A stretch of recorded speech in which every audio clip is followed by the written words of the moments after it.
আসসালামু আলাইকুম। দেশ এবং দেশের বাইরে যে যেখান থেকে শুনছেন সবাইকে স্পোর্টস বাংলা আপডেট চ্যানেল থেকে জানাচ্ছি শুভেচ্ছা। চলে এলাম আরও কিছু নতুন আপডেট নিয়ে।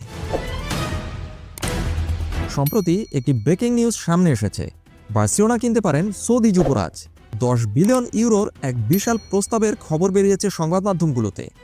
বার্সেলোনা বহুদিন ধরে চলা আর্থিক ঝামেলা হঠাৎ করেই নতুন এক মোড় নিয়েছে। খবর বেরিয়েছে যে সৌদি আরবের যুবরাজ মোহাম্মদ বিন সালমান বার্সেলোনা ক্লাবটিকে কিনতে 10 বিলিয়ন ইউরোর অর্থাৎ বাংলাদেশি টাকায় প্রায় 1 লাখ কোটি টাকারও বেশি এক বিশাল প্রস্তাব দেওয়ার কথা ভাবছেন। কেন এই বিশাল টাকার প্রস্তাব?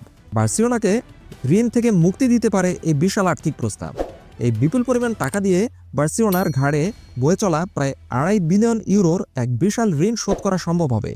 সৌদি আরব বিশ্ব ফুটবলে তাদের সক্ষমতা এবং প্রভাব বাড়াতে চায়, তাই সৌদি যুবরাজ এই বিশাল অঙ্কের টাকা দিয়ে বিশ্ব ফুটবলের সবচেয়ে জনপ্রিয় ক্লাব বার্সেলোনাকে কিনতে চান। এই টাকা দিয়ে তারা বার্সার মতো বিখ্যাত একটি ক্লাব কিনে নিতে চায়, যা তাদের বড় এক পরিকল্পনার অংশ হতে পারে। কারণ ক্রমশ সৌদি আরব বিশ্ব ফুটবলে নিজেদের এক শক্ত অবস্থান তৈরি করতে চায়।